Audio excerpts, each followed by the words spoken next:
Okay, hello and welcome to this Rig Rundown, episode 6, with Nathan Moody, who was episode 1, I believe. We're going to chat about the new album, CHRYSALIS, how ridiculously prolific Nathan is, putting a ton of content out, mastering, and the rig and musical approaches and all sorts of stuff. How's it going, Nathan? It's going really well, man. How about yourself? Yeah, good. Really good. I've been playing around with tube modules today, so I'm quite happy. Tube, distortion, noise, compression. As long as it's when you want it and in the right place. I was going to say it's always a good thing, but it's maybe not. Yeah. It keeps the studio nice and warm too, if nothing else. Yeah, the cases get really hot. Oh yeah. And they're having to deal with modular as well. Never mind actual rack units that were meant to handle that kind of stuff. Yeah.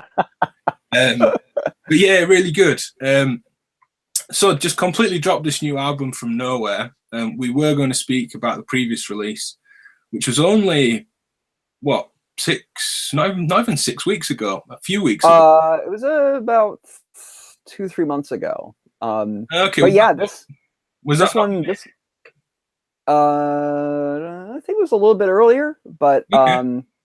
But yeah, this album just kind of happened, and a couple of early listeners said, "Wow, you should totally just release the entire thing. Don't split it up. Just do one gigantic track."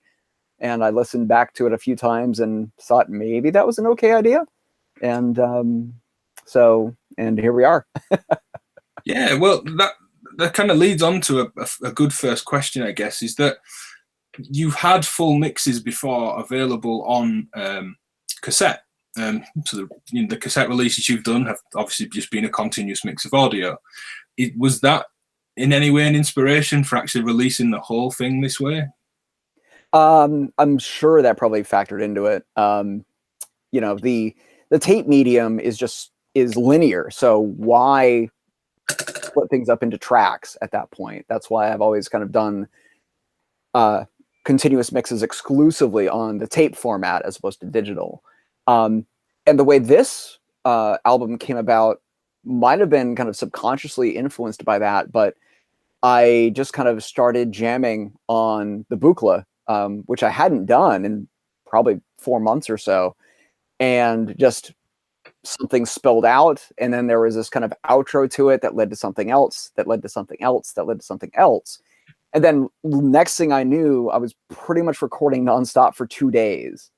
And it was like, it's like the old Victorian parlor game, The Exquisite Corpse, where you fold up a paper, draw on it, and then flip it over and people keep continuing. Yeah. So I always had like one stem or one line continuing, and it just kind of kept building on itself. And it's not recorded all in real time. There are layers, but I would basically finish a movement and then just basically take one of those pieces, pick it up, and just go right into the next movement. And since that was how the whole piece came together, it felt just natural to me to just kind of include it all in one track. Yeah, I mean, there was a lot of questions about that kind of thing, in getting that continuity through it. There's definite kind of tonal continuity through it that I did wonder whether, well, you could turn the gear off and turn it back on, and we all kind of know it's not exactly the same with this stuff, but I wasn't sure whether it was all done in a session or played and then you just had this huge project to edit in a DAW, or... No, it was the former. Basically, it's the output of, I think, 2 6 to 8 hour long continuous sessions where I just basically didn't stop. And so it was all day in the studio, just continuing to perform. And the amount of editing in post was actually very, very little. If you listen really carefully, you'll hear oscillator noise, you'll hear bleed, you'll hear a bunch of kind of raw, warty stuff in there, which, of course, I could go back into the stems and use Isotope RX and remove all of it. But it would, to me, it just felt a little bit less true of a statement of kind of what it was like in the moment. And so I actually made a conscious decision to leave that stuff leave that stuff in for better or worse. Yeah, well, that's why I wasn't quite sure whether it was, you know, you turned off, you came back and did the next piece, or you've gone away, thought about it, left machines running, because there is that tie across all of it. How many stems was it? How many parts recorded or tracks? Well, if you look at it, there's maybe kind of 4 or 5 movement that actually more like the piece is really in 2 halves. At least that's how I look at it, because there were 2 days of recording, and the first half was in one key, and then the second half was in another key. So I switched keys for each day, but I basically just left everything running, and if you listen to it in halves, there's about 4 or 5 movements per half. So there's 8 or 10 kind of movements. And each movement had either between 1 and 3 stems. Mostly mono. The only time I ever went in stereo is when I used the OB6. But, you know, 80–90% of the album is buchla, and coming out of the buchla, that's all pretty much mono. And then there's a little bit of Lyra 8, which is also a mono synth. So that's kind of how that split up. It seems to me, and you sent a picture of all the gear over that I'll pull up. It's nice to look at them, my face, for people watching. There seems to be some overlapping tone. I mean, I've no idea beyond anyone else listening. I deliberately didn't speak to you much about this the week or 2 leading up to this. I wanted to keep it all for the chat, so I don't know particularly, but from what I've heard of your album, what I know of buchla, and what I know of the Lyra 8, there seems to be some overlap in tones. There were some bits I was trying to listen, thinking which bits which, and you know, thinking of how you performed it on the touch plate, on the kind of modular version of the music easel, and the plates on the Lyra 8. Is that right, or am I imagining that? Is there some, I mean, definitely complementary tones, but is there any overlap tonally between the two? Well, that's an interesting question. I think that there, to my ear, there is some overlap. Of course, the way I played on this album, a lot of people really, I think, tend to think of buchlas as being bleepy, bloopy, abstract music machines, and of course, in that vein, they're incredibly successful. But I wanted to really play things pretty melodically for the most part, with only a couple of kind of noisy breakdowns. And one thing to note about my, what I jokingly call my Music Easel Plus Plus, is it's a clone. So that's a buchla 208R that you see in the top, where it's kind of the sound and voice module. And it sounds really, to my ear, really different than a BEMI or Buchla USA official easel. Okay. It's throatier. It's got obscene amounts of bass, and it kind of distorts and crosstalks if you look at it wrong, which I love all of those things. And the Lyra or Lyra 8 is kind of a similar beast. It's just noisy, and it's built so that everything bleeds into one another. That's what makes it so interesting. And you know, the buchla the 208 has built-in spring reverb. The Lyra 8 has dual built-in really noisy delay, and so both of them get to that kind of like big bassy analog smeary gritty kind of thing. So the two, I would love to do a show, like a live show just with the two, playing chords on the Lyra 8 and doing melodies on the buchla. But so yeah, I think that the clone buchlas specifically, designed and released by Roman of Sputnik and Black Corporation, I think they definitely have a real thick, bassy, meaty analog tone that the modern easels don't. But the modern easels, you can cut through steel with how sharp and wave foldy the timbre section is on the newer ones, that this one kind of can't go to the same place. Yeah, I'd want, just as a slight sidestep and tangent, I know someone's bought Sputnik as a company, But I know Roman's also dropped the buccal cloning stuff as well. Well, he's working on Black Corporation with Descartes' Dream and a few projects. Oh, is anyone still doing that? Has it been picked up, or is it just kind of hanging in limbo? Well, the place where a lot of builders get components for the clones is called the Electronic Music Store, and that is still operational, and people still get panels. They still get schematics and stuff like that. I'm not a builder myself, so I'm afraid that I don't know who's operating that at this point. But I know people are still making some of this stuff. And actually, Roman, every once in a while, surprises everyone. He recently released all black easel panels. So you can have an all black music easel, which is so goth. I love it. And that was just kind of a weird one-off, because you're right. Usually he doesn't do the easel clone stuff anymore. Just randomly in the chat, Noise Bleeder said, "Can any amount of bass be obscene?" That's actually. Let's address that. Actually, okay.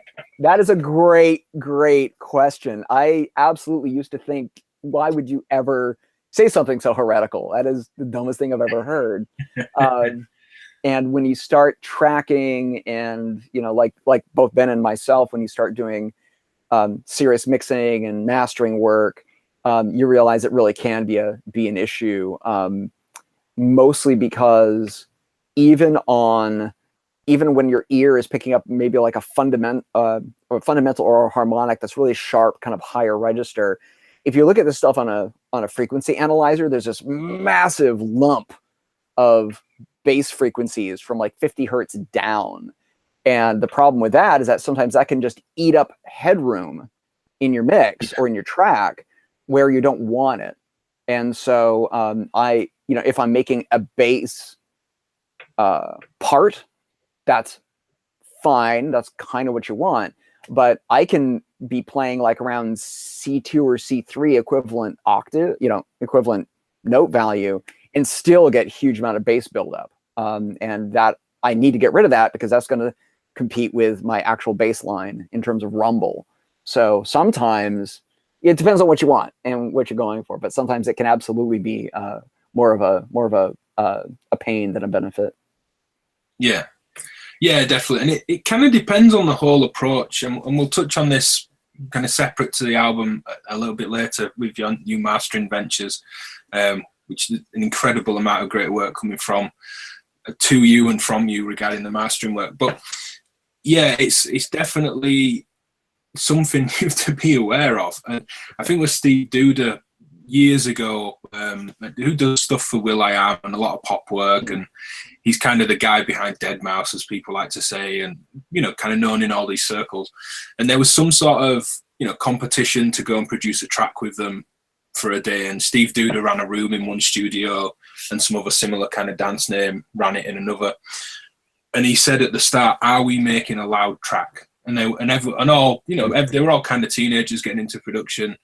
They were like, "Well, let's pick some kick and hi-hat sounds and get a beat." And he's like, "We need to know before we put anything in the project, are we aiming for a really loud track? Because that has to define the whole process from start to finish." And low-end energy is a huge part of that.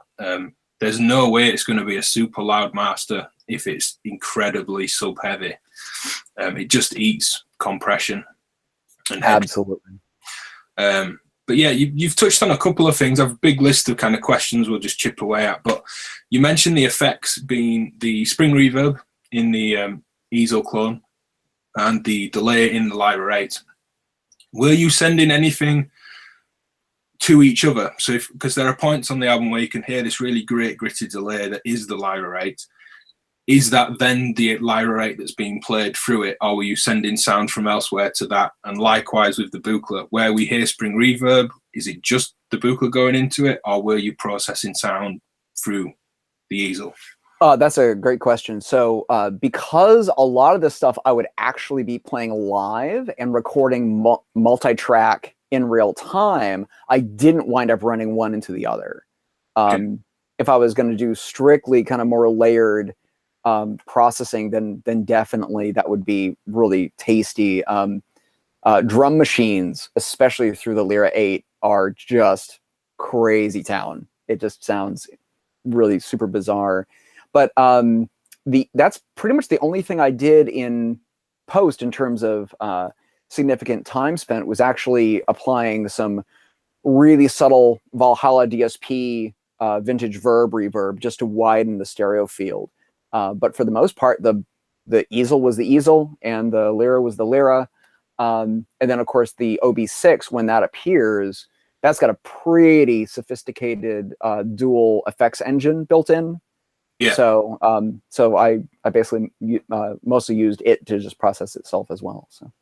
Yeah, there's a few questions in the chat I'll come to in a second, but thinking of tonal overlap between the Lyra 8 and the Buchla, is there any overlap with the OB6?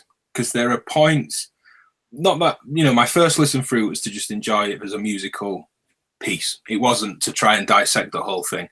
And then as I've listened more and more for this conversation, I've been thinking, is that this piece of gear? Can I hear this? Am I just telling myself that I'm hearing this? Because subjectively and subconsciously, I probably am just making half of it up. But does the OB6 kind of stick out, or does it blend, and can it kind of overlap a little bit tonally? I've never used them in the flesh, so I've not much of an idea. I think it's pretty different. Yeah, I think I can hear where it is. Yeah, pretty much like the main parts to listen to are the very first movement and the last 3 or 4 movements. The middle of the piece really doesn't have much OB6, maybe not even any. Yeah. And the OB6, I don't have any other Dave Smith instruments in my studio. Yeah. But I am the world's biggest sucker for the SEM filter. It's one of my favorite filter topologies. And so for me, that brought it into an audio realm that I was really comfortable with and really excited about. But it can be sharp, and it for me, this is not a judgment call on the instrument. This is just me as a musician. Yeah. For me, I find I have to really sculpt it a lot to not fall into some of those kind of analog polysynth tropes that we all grew up on from the 70s and 80s. It lends itself really well to that stuff, but to give it a little bit more of a unique sonic character, it takes a little bit more digging for me to get that out of there. So it took a while to do some sound design to really pull the patches into kind of, not to match the Buchla, but to complement it in a way that it didn't just feel like a layer tacked on top. Yeah. That makes sense. Yeah, I thought I could hear it, but not in a way of, oh God, that's the OB6, like just this overtone has slammed its way in. It clearly works very well, but it just has this other edge. I was with Stefan Heimbach in Berlin around Superbooth earlier in the year, and he had a DX7, and he was doing all this tape stuff, and he was unmuting. I've got the content's great. I haven't done the edit yet, so if it's not totally amazing, you can blame me for the edit. But Stefan gives a whole rundown of his studio, all the stuff he was using, lots of little performances, and he had a patch set up. He was just unmuting things on his desk. I was like, oh, let's get the DX7 in. It's already playing a sequence. And I was like, it's not going to work over all this amazing CL Lombard gear and some of the Euro and the tape stuff. And it just sat. I mean, he EQ'd it a bit and there was some effects on it. And I'm sure he'd tweak a little bit or whatever from there. But I was like, people don't hear DX7s doing this. And this just kind of works. And when you mention the OB6, it's not as much of a curveball as a DX7 in this realm of gear. But I did think, I wonder how it's gonna kind of work, and where is it on the release? Yeah, and I think that in situations like that, a lot of it's just about removing something as opposed to adding something. So remove the top end, suck the low end out, have it all be softer wave shapes instead of square waves. It's often like that one little thing that you can shave off, and it just kind of rounds a certain edge somewhere. And I think that's true of like the OP1 and the DX7 and a lot of these other synths that have these very classical sounds that everyone can immediately identify. But I think that's where the practice of sound design comes in. What do you remove to kind of make it fit into a certain arrangement slot? Yeah, absolutely.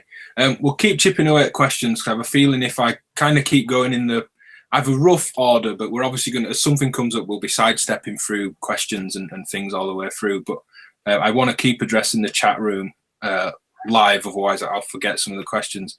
But to talk about this one, I'm just going to pull the image up. Matt Miller asked, is that a Eurorack caddy in the easel with a qubit sequencer? I'd already said yes in the chat, but I thought we could bring it up now because it's something I wanted to ask about. I guess why any Eurorack? I mean, functionally, I can see that the Octone is a sequencer, but yeah, why merge the two, and why that particular module? That's a great question. So when I went into the Buchla format, and we touched a little bit this on the last rig rundown, it was as a result of me basically doubling down on verbose and Sputnik modules in Eurorack. Yeah. And loved the workflow, loved the interface paradigms, loved the tones. And moving into the Buchla format, I was keenly aware that, and this is actually how I also built up my Eurorack from the get-go, is I knew what was in my studio already. And I did not want to risk getting an instrument that I couldn't integrate in some way. So even if all I did was use what's called the CVGT1, which is that module in the very upper left, which is a translator between Eurorack gates into Buchla pulses and Eurorack 1 volt per octave into Buchla 1.2 volts per octave, and vice versa. That to me seemed like a really critical piece for just studio integration, even if all it wound up doing was nothing but passing clock between systems. And having a system like that, it can work both ways. So for all I knew, I might want to drive Eurorack from Buchla and vice versa. So so that was kind of the rationale, was that one Eurorack carrier, which that's the only actual BEMI piece of gear in there. It's actually called the Buchla Blade, and it comes in 2 widths. It comes in 20 HP widths and 40 HP widths. Okay. And that's obviously the 20.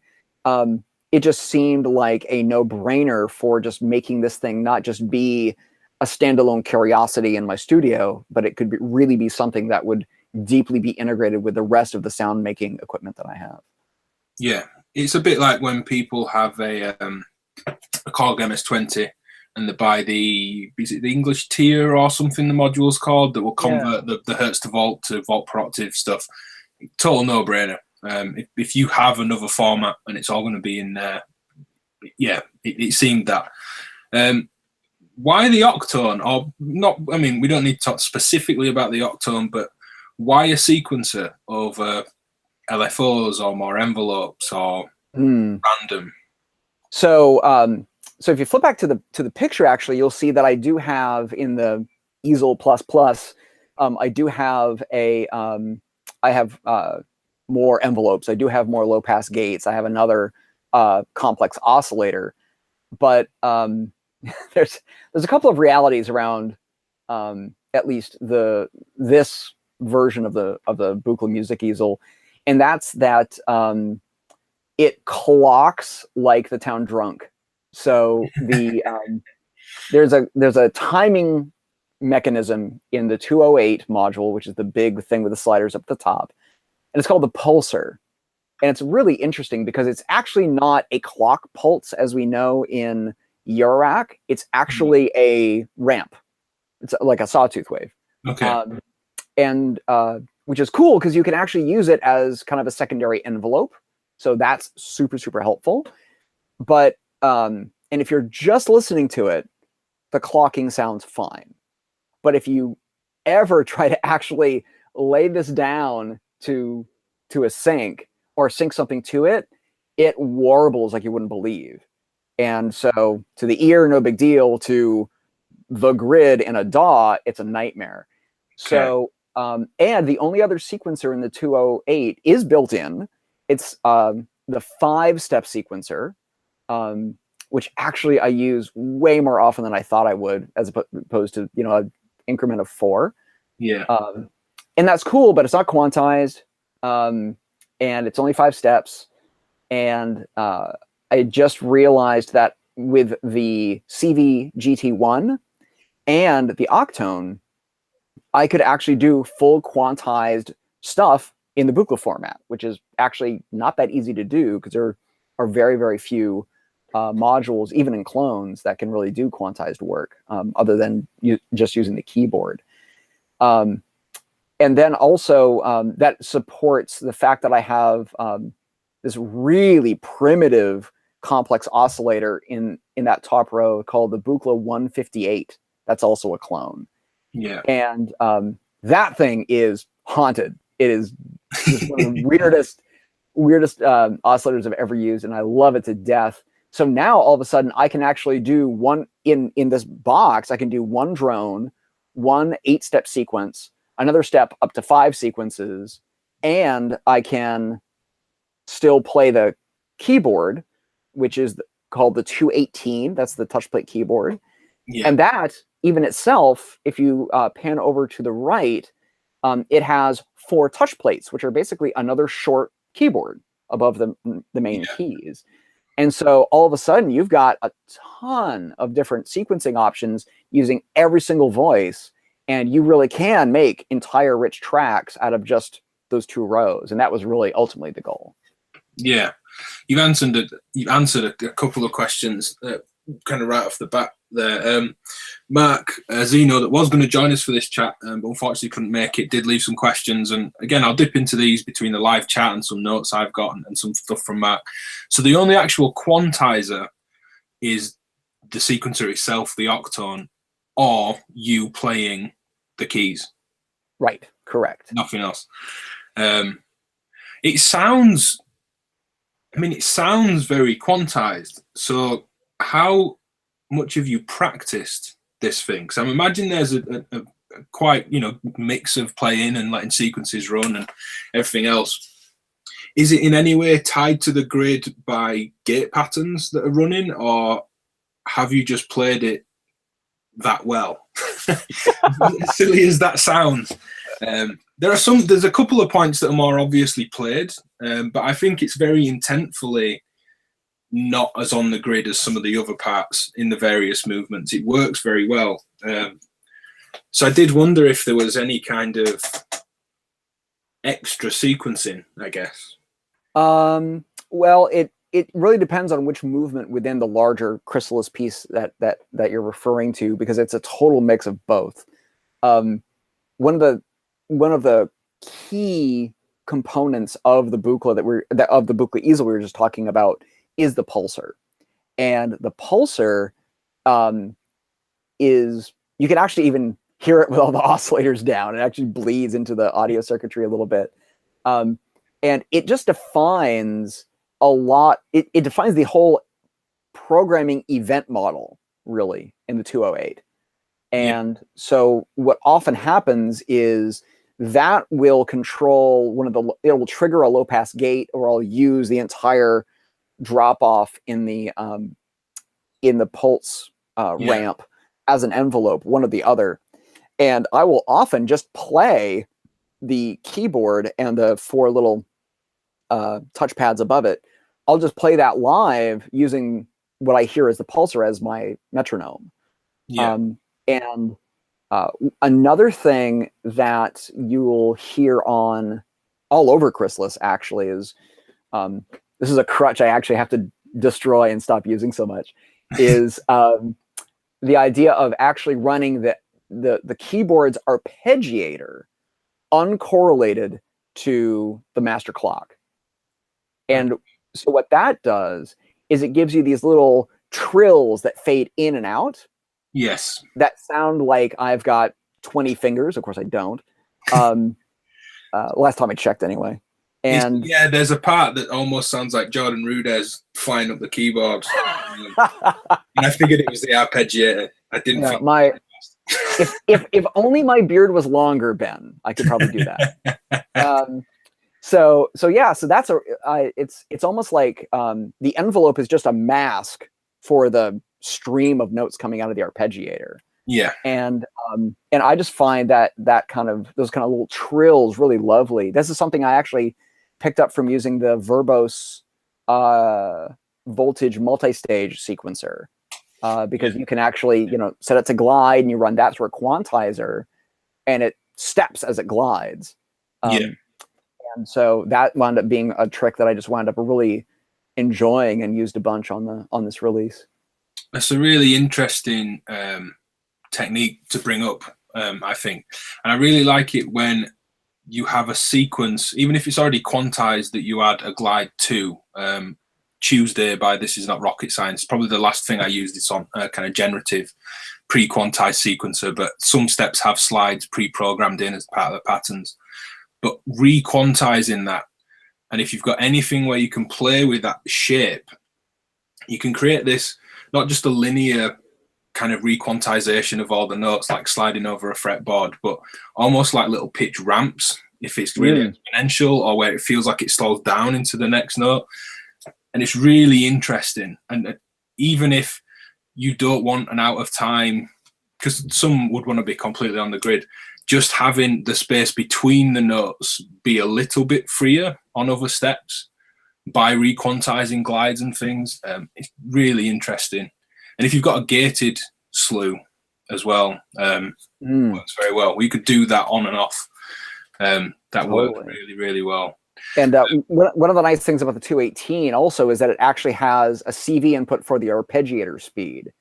And so if you really attenuate the voltage coming in Buchla, all voltages go positive up to 15 volts. So you got to really attenuate the heck out of it. But it'll really give you that sense of like a human player speeding up and slowing down for expressivity. And that really makes a big difference. So, I mean, is there a lot of attenuation in the system? It's not, I don't know the easel particularly well. If you go back to the photo, I'll show you where that lives. Not natively. Well, let me rephrase that. So in the music easel itself, which again is usually just the 208 up top and the 218 keyboard below, all those sliders are attenuators. Anything where you see a black jack, that is a CV input, and the slider above it attenuates that signal. So piece of cake, it looks like there's lots of attenuation. However, there's really no global way to attenuate an arbitrary CV signal going wherever. And that takes us to the tiny little breakout board you see all the way on the far right. And that's called the 208 Toolbox, made by Portobello Labs. And the 208 is also famous for having this slot in it where you can pop in what are called program cards. And usually a program card looks like just an unpopulated circuit board. And you can solder in resistors, and that's how you can have presets on the easel. And this plugs into that same slot, and it actually not only has attenuation, it has a full CV mixer in the very, very upper right, all those blackjacks above the blue one. So the top one is an attenuverter, and the bottom two are attenuators. And so you can both attenuate and mix in that section. That is a huge, huge lifesaver in a system like this. It's the only time I've seen a knobless mini pot in Buchla, I think. But yeah. But that's what I love about the clone world of Buchla, as opposed to just going with modern Buchla USA products, is that a lot of the modules coming out these days and components like this one aren't designed by Don anymore. They're designed by others, and it's people who love the format and love all the good things and bad things about it, warts and all. But now you have people like Northern Lights Modular who are creating actually Grayscale Modular, who are best known, of course, for repaneling Eurorack modules. Their primary Buchla product is a dual braids. There's a Northern Lights Modular has a dual ornament and crime. In fact, right here, oddly enough, got to give a shout out to Sasha for hooking up with this. This thing is a Temple Utile up at the top, branches module for mutable over here, and then a ratchet / swing generator over here. Okay. So there's a lot of, in the clone world, there's constant innovation, which I find really, really exciting. And when you get a big panel like these big 4U monsters, all of a sudden you can fit a lot behind a panel in terms of functionality. Yeah, I remember first seeing this as it happened, and I've certainly seen more of it since. I'm not saying Wes at Grayscale started it, but since seeing the dual braids, there's certainly more of it. You see it quite a lot in Surge as well, kind of clouds and rings re-put into Surge format. Yeah, and of course the irony is that all of this is thanks to Olivier at Mutable Instruments, who open sources the designs. And if it wasn't for him, a lot of these designs wouldn't be making it into other formats. So his influence on this stuff is significant. Yeah, the module you held up with branches to one side and the swing and ratchet on the other. The swing and ratchet thing is an alternate firmware for branches. I can't remember what it's called. Yep. It was like, they said, turn it into a shuffle and ratchet burst generator. Twigs, maybe? Did someone? Yeah, I think that's right. Yeah. So it's definitely fed in. I'm going to just pull a couple of random questions back from the chat. Nathan Shaw asked, any plan for a physical release? And I said that you have released on cassette. And he was saying, hoping for vinyl, which I'm just talking through the chat at the minute before we kind of get to the actual thing. But yeah, Ian Body of Din Records just said, vinyl's always nice, but it's an expensive format. I also don't think vinyl sells as well as people think it does. It's a really nice thing that we all want, but I've known so many people who've been asked, and quite prolific artists that have been, we really want vinyl, and they get maybe 100 pressed at such an expense and 20 sell. That's not to judge how yours would sell, but have you thought of vinyl, and what's your take on that generally? Yeah, thank you to the other Nathan for the question, and I agree with Ian and you as well. It's a big financial risk, and if we stop talking about the art for a minute, and we talk about the business of music, the issue is that you have to first float at least 4 figures to get any amount of vinyl pressed at all. Yeah, and then we have the problem of how over capacity all the pressing plants are. And so now you've got at least 6 to 9 months of wait time. And if you're self-funding this, I self-fund all of my own material because I'm either not on a label or I am my own label. I still am not really sure I even need to figure that out. No. Then you basically have to have this big investment up front, and you won't see any revenue from that investment for over half a year. Yeah. And that's hard to float, especially if you're trying to make a large percentage of your income from music. If you can do it, I think it's cool. I also think that people need to realize that, I release a ton of stuff on tape. It's a fun medium. I'm of the age where I grew up on cassettes. And I really do like that medium, but that's a very different price point and a very different market from vinyl. Yeah. Because we're going from something that you can easily sell for less than $10 or around $10 to something that you gotta, at this point, charge $20 minimum US for a small run of vinyl. So the market's a little bit different. Now, all that said, Nathan, I'm constantly getting requests to press some of my material to vinyl for sure. And this release probably wouldn't, because I would have to split it up into 2 halves. Yeah. And so that's actually also, that is specifically the reason that there isn't right now any plans for a physical release, because the only physical medium that could hold a single 40-minute track at the audio quality I would want is actually CD. Yeah. Because when you get tape lengths of longer than 30 minutes, I don't know, it just doesn't sound as good, I don't think. No. So on a side.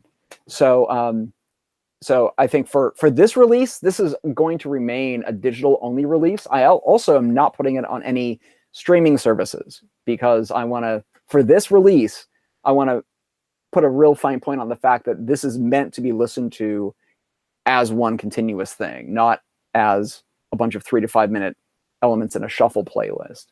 Yeah. So it's more of a philosophical thing than a practical thing on this one. Other albums will definitely be different. It's a really good thing to be pushing, as either an entire kind of statement of everything you do or certain releases. Next question I'm going to pull up's from Ian Body from Din, and Ian's Tone Science release. I have a track on the first Tone Science compilation. I'm not trying to kind of boost my own ego or talk about my track specifically, but that compilation, which is different artists, but it's so well curated as a piece, it just completely warrants, and we've all pushed it as artists, and Ian himself, as this is a compilation to listen to as an album. Not just one artist and their statement, but kind of Ian's overview of this whole thing. And it works so incredibly well when it's pushed that way. I mean, that is separate tracks. It isn't just here's an hour or 30 minutes or 40 minutes. But so little of our time is spent doing that anymore. And I think so much of our time growing up, whatever decade that was in, up until fairly recently, we would listen. I remember laying on my bed at my parents' house with headphones on, and I would get through an album, even if it was on a CD or a cassette that I'd put in the Home Alone cassette recorder that I was bought one year, or, you know, I would listen back to front, and I remember doing it. And then my peers and so on and so on, we all remember listening to albums. And I think that's half of the thing of wanting it physical, is it's that we're trying to push and get that back in an age where you catch 5 minutes on your phone and then you're out again. Right. And it's not to say that that kind of listening pattern is bad. It is what it is. No. And if you're working out or driving in the car or you're commuting to work or you're working, like, I listen to music like that too. Totally. Yeah. But there are times when I want to just immerse myself in a world that someone has created, whether that's Ian doing these amazing compilations, whether it's, you know, Pink Floyd or Radiohead, like something that's really big and grandiose and epic, or really intimate, like Alessandro Cortini's, I'm going to forget the name of the album now, of course, but his latest one, which is all based on, inspired by home footage of himself when he was a kid. Okay, it's not Spies, is it? Was that the one before? No, it was Avanti, I think. Yeah, that rings a bell. And like, you know, that's more intimate, but like, just there are some albums that I do want to just sit there and just be immersed. I want to be taken somewhere on a journey that someone has curatorially created. And there are people who are doing that on with playlists on Spotify. I know actually my mastering engineer, Rafael Irisari, just released this amazing 50-60 song playlist. Frank Martin, who's a modular artist here in San Francisco, he really pushes modular stuff on Spotify as well, with well curated playlists. So there's a place for that. But I do think that because of how I like to listen to music and I want to be transported somewhere, I want to be told a story, even if it's the story that I have to create as I listen. To me, that's the power of music for me. Yeah.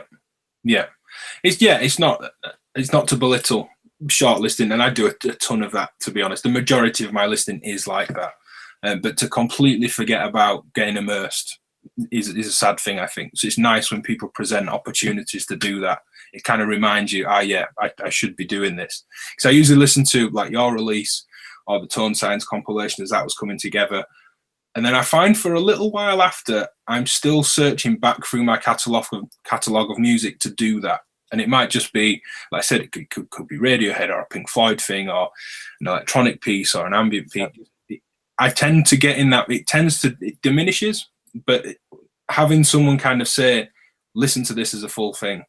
And it might take me a week. I might not have an hour on any particular evening until it's like time for bed and I need some sleep. But once I do it and I'm reminded to do it, it kind of changes my listening pattern for a while, which is always nice. Yeah. Nathan Shaw's again just says that the math is really appealing, and that he's patching up pressure points from Make Noise in a similar way in terms of playing, which do you approach your blue or red boxes in a similar way? Because you've kind of built, I mean, they're not music easels, but you've kind of built a similar instrument in your, or twice or more, but twice for the blue and the red box releases. Is that kind of, how much overlap is there in how you play these systems? That's an embarrassing question, because the answer is there's a ton of overlap. Like the blue box is still right there, you know, not changed at all since the album that was designed to create. I think that was probably the first time that I discovered this kind of like unsynced arpeggiation gate mask kind of technique, because that keyboard that you see right there is of course based on this keyboard right here. Because they're all kind of copying Don Buchlo's original concepts. And then so I think there's a ton of techniques that are now, I think, that I absolutely share between the formats, which to me makes them feel native to me somehow. Like I don't have to, I don't feel myself looking at the Buchla and saying, oh, I can only make this kind of music with the Buchla, or I can only make this kind of music with this monstrosity the red box turned into. It's like, okay, I've got this thing that I want to say, and I think I generally know how to say it, but I like that timbre. That's going to say it better. I'll just use that one. Or, you know, I need it to be more complex, rhythmically tighter, something like that. Maybe I'll go over there. And so for me, it's just kind of dialect. For me, different formats and different instruments are just dialects of the same language, ideally, if that makes sense. Yeah. I really like that the blue box is still just the blue box. It's almost like this museum piece of that was that album. And I'm not, it's not the only thing that I'm kind of excited to see you do, but I wonder if in years to come there'll be a Blue Box 2 in terms of a musical Blue Box 2, not a system version 2. I like this idea of in 10 years you're kind of getting it out of a cupboard, like the trusty old guitar that you did your biggest album with or something. I just love, because it completely solidifies the fact that it is an instrument and that it's for music, and that's the approach. Yeah. It's not just this box of noise that we pull in and out of.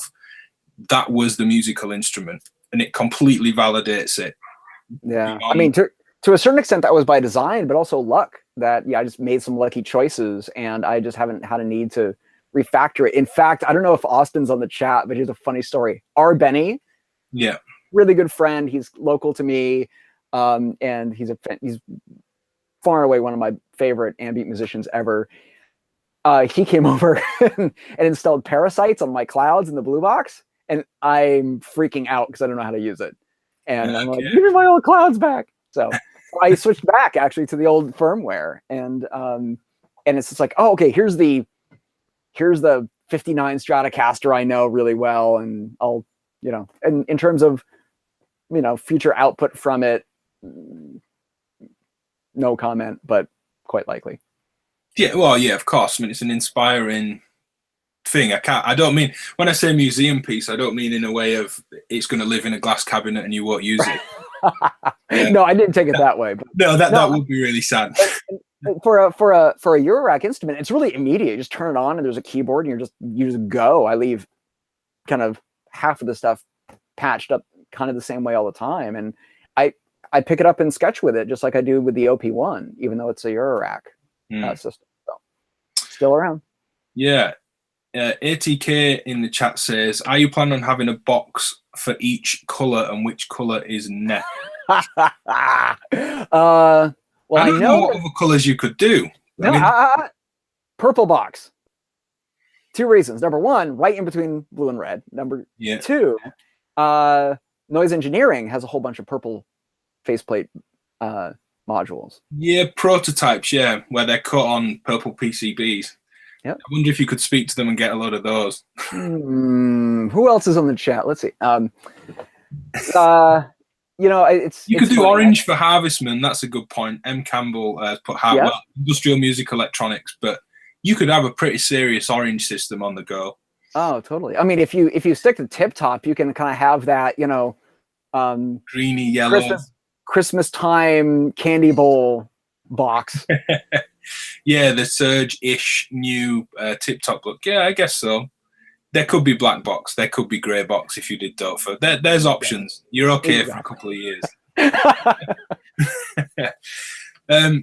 Yeah, so I'll pull back to a couple of my kind of questions. Musically, what was the kind of approach to key and tonality? I know you talked about this split between the days, but as a musical approach, was the way the first thing you did on that first day, was that dictated by an intention from the start? Was it, I want a minor feel, dark, I mean, it's not major happy pop song from the go or anything, but was it major, minor? Was it a bit more ominous? Or was it just the first few keys you pressed, or where the sequencer knobs were, and you ran with it? How do you approach this kind of overarching tonality? Well, for this release, well, let's take a step back. So I will often restrict myself for like a week at a time to one key, just to explore it and see how does it make me feel. There are of course those hallowed texts from the 17 and 1800s where people would try to codify what each key felt like, or one of them was like strident, gay, and warlike. I'm like, oh, really? Really? And those are just utterly, in my opinion, as a musician, utterly useless, because they're so unbelievably subjective, and it's all about note choice within the key. Yeah. And you could do like the tonic second, fourth, and sixth, and it would sound pretty bizarre, as opposed to the first and the third and the fifth and the seventh. Yeah. And so I'm always going through this process, though, of training my ear and training my fingers to remember these keys and figure out what they say to me, because I don't care what they said to some guy in the 1780s. And with this one, I was having, take another step back. Years ago, I had a discussion with one of my very best friends who has a master's in music composition, so pretty serious composer. Yeah. And I was kind of confiding in him, saying, look, I often just play not knowing what I'm doing, and something sounds right, and then I will actually figure out what key it is closest to and like back it into a key, because I'll come up with a line I like, but then I don't know where to go with it after that. And he's like, welcome to the club, you're a composer. He's like, that's how I work. That's how a lot of us work. And so this one so CHRYSALIS was created in that way, where I tuned the keyboard up, made sure it was nice and solid, and I just started kind of experimenting with feel and emotion and vibe. And as I was sketching, I kind of switched keys, and I'm like, oh, the first one kind of has this sense, and the second one has this more positive, kind of wistful, nostalgic sense. And so I was like, okay, well, I'll do this one today and this one tomorrow. And so it was a matter of just getting a couple of lines that worked, and then being as pedantic as looking it up in a scale chart and seeing, what is this the closest to? Oh, okay, if I just switch that one note, this is B minor. Yeah. And so I think it was B minor and D sharp minor. I have to look back at my notes. I think those are the two keys at play. And so it started just very intuitively, but then in order to expand the piece, I had to get pretty formal in terms of really picking a key and sticking with it. Yeah. Once that initial whatever informs it happens, certainly with a piece like this, I can see how having to then go, okay, how's this going to be the full album? Because it shifts. It's not to say it feels minor all the way through, far from it, but it collectively has this thing that shifts. It's not, this song's in C, this is now in G minor, now it's in A flat, now it's in whatever, like a normal kind of album from a band or whatever it could be. I love this idea of having an uninformed, not uninformed as in not knowing what you're doing, but uninformed or unintentional first group of notes, just finding the feel of the thing, and then kind of adding some theory on top. Anytime we mention music theory on any kind of live stream, you know, someone's in the chat saying it kills musicianship and all this stuff, and we're not going to get into that for now. But I love like hearing, and I hear it, I'm fortunate to hear it teaching music where someone might be playing, I don't know, a major 7 chord, and it might be E flat major 7, and it might be that they then put another note underneath it, and I'm not quite sure what key they're in anymore. And when I'll just kind of go over and say, just put the bottom note up, just do the first inversion, which is taking the bottom note and putting it on top of the chord. And like, you know, an E major 7, you can shift just by moving what octave things are in the perception. And I love this kind of randomly finding your own perception, because that same group of notes to any of us could have felt like something else. You might have just gone, if that just drops a semitone, I'm in B minor, cool, I'll go with that, and you run with a feel. Someone else might have shifted another note or gone, well, if I move 2 notes, I'm in this key. And I like all this ambiguous overlap that can kind of create right at the start. But totally. And then having the theory there does then help inform what you're going to do, even if you don't stick to it. Even if you choose to say, well, I'm in B minor, but I deliberately want to go out of key, you know how to get that sound because you know what you're working within. Yep. Yeah, exactly. I think for me, where this kind of really, what this helped with for me is finding the hook, finding the riff, whatever you want to call it. Doing that intuitively for me works really well, but then I'll get locked into a loop and I don't know how to expand it. I don't have a vocabulary to carry me forward. And that's, to me, what musical scales do, or musical keys.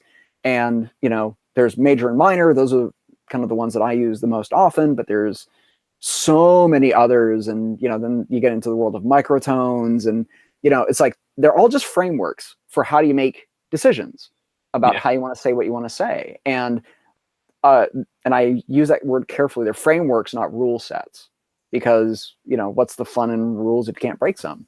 Yeah. Ian Body's just said in the chat that music theory is just a tool like any other, and it should be used as such. I completely agree. I mean, things like, just a couple of kind of theory moments for me in terms of growing up with my musical education, things like doing a harmonic minor scale, which raises the 7th note. We're always kind of just told, or at least in school for me, it will now sound Indian or Asian in some way, and it's going to have that semitone thing at the top between the 7th and the octave. But then going further than that, with kind of my music study, you realize that when classical moved into the Romantic period, that a lot of people were adding that sharp 7 in, or the raised 7th in, because it gives you a major chord 5 in a minor key. And then that transposition back to the tonic, chord 1, feels very different. And it's a really interesting world to explore. And I remember being told probably when I was 14, 15, that a major pentatonic is going to sound Japanese. It's a kind of easy way to get that sound in a basic kind of, we're at school, we're young, this is what this is. And you kind of think, it doesn't have to sound Chinese. It doesn't have to sound Indian. It's completely dependent on how it's used. And I really like this idea of exploring it. A good book that came up from lots of people in the chat was Your Brain on Music by Daniel Levitin. I'll just pull it up on screen for the benefit of anyone not watching the chat or watching this back. Fantastic book that I suggest people get. And Heimbach came up in the chat as well and agreed. I'm finished talking about you, Heimbach. I mentioned you earlier. He's here, dude. Just yeah. Cut it out. So I mean, we went on a whole music theory tangent. We can tie that back to gear though, because where this really matters is quantizers. Of course. Right. So, you know, there are I think kind of 2 kinds of quantizers that can help support key-based music. One is where you choose the key yourself, like the IntelliGel U scale and the ADAC intuitive quantizer. And then there are others, like in the red box version, whatever back there, I've got several 2HP tunes, which only have, I think, 4 or 5 options. Same with the Octone, actually, in the Buchla that I used for this album. And to a certain extent, that does really kind of enforce and, to be honest, limit what you can do with scales. You can't go out of the scale that you've dialed in. But you know, a lot of times that's okay. You know, it takes quite a bit for me to kind of go get my U scale 2 out of the drawer and say, like, no, I'm going to program this thing in. I'm going to have 2 accidentals here and here, and that's what's going to feel right. I just don't find myself doing that very often. Yeah, a really fun way, whether you do it with intent and some, I guess, theory behind it, or just completely just randomly throw things to it, is using arpeggiators that by their nature are going to be quantized, or the digital ones are anyway. It will arpeggiate around a pattern like the 2HP arp. But running it into a quantizer that doesn't have the same notes selected. Because then if the quantizer is set to minor and it plays a minor arpeggio and it's all kind of in tune voltage-wise, it will play those notes. The arpeggiator, and lots of arpeggiator modules don't add a sense of musical key to what they're doing. You can just make it major, minor, transpose it. It just kind of wildly goes all over. But then when you go to major, if that major third isn't available on the quantizer, it has to make a decision as to, does that major third go up to a fourth or does it go down to a second? And it's going to be different depending on different quantizers, but it's really interesting. I love using the 2HP arp into the tune because I can just modulate chord type on the arp, which is usually pretty horrible because it's just bouncing between every different chord type it can do to arpeggiate, but making the tune force it into a key. And it's a really nice way to work with it, because otherwise it's hard. You need sequencers sequencing sequences and transposing everything at the right time, and it's really hard. Or, I mean, the other way you could do it, and I actually am playing with this right now in Eurorack, actually, is have one voltage source that's unquantized, send it into a switch, and then send the outputs of that switch to multiple quantizers, each with different scales. Okay. And so that way, what you can do is you can basically sequence the switch to basically route to different quantizers. And that's, you know, with the 2HP ones, that's really pretty effective use of available real estate, and it's doable. But I find that not a lot of people have more than one quantizer in their system, but that would be a fun experiment sometime. Yeah, definitely. Thinking of quantizers and parts and keeping things in tune and leading on from the theory side of things, with this being 1 or 2 long sessions, how much were you queuing things up? Were you using any external mixing where you could hear the next arpeggiator or the next line, or was it all just in tune and you felt confident that I can now fade in this drone, or I can now start playing on top? Or how do you handle kind of queuing and preparing for the next thing? I use the DAW as my mixer for that. So as we said earlier in our chat, a lot of the movements in CHRYSALIS were recorded live, and I was just multi-tracking. So the Lyra's doing this thing, and I had sometimes up to 3 tracks coming out of the Buchla, 1 out of the 208, and sometimes I'd even track the 2 oscillators in the 158 separately. Okay. And so then basically what I would do is I would just figure out some fade out points for some of the things. I'd fade it out manually, not in the DAW. And then I would kind of have this vamp at the end that would naturally feel like, oh, this is leading somewhere else. I have an idea. And then I just set that looping in the DAW and then start improvising on top of that, come up with another set of compositions. And then as quickly as I can manage, hit record and let it roll, do another thing, find that one end vamp again that's going to lead into something else, loop that while I do something else. And then sometimes, magic happens. There's I think it's about 15 minutes in, there's kind of a noise breakdown where it's the one part that gets pretty angry. And that was just playing, improvising on the fly. That wasn't a separate movement. That just kind of, the patch kind of led me there. And so there were plenty of moments like that too. Yeah. So how much did this stuff drift in tuning? through the day, or is it all really solid? Did you find that you get so far in, or the vamp's playing, and you're playing, and you're thinking, just got to go and fine tune this again? Oh, that is a really relevant question with the easel clone stuff.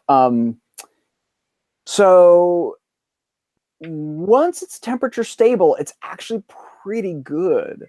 But every once in a while, it's literally like some electron bumps into something else, and it's not based on temperature, but like it seems like sometimes just something happens in the 208 that just takes the modulation oscillator, which goes from LFO rates to kind of 500 hertz or so natively. You can extend that with that little add-on 208 toolbox card, much higher.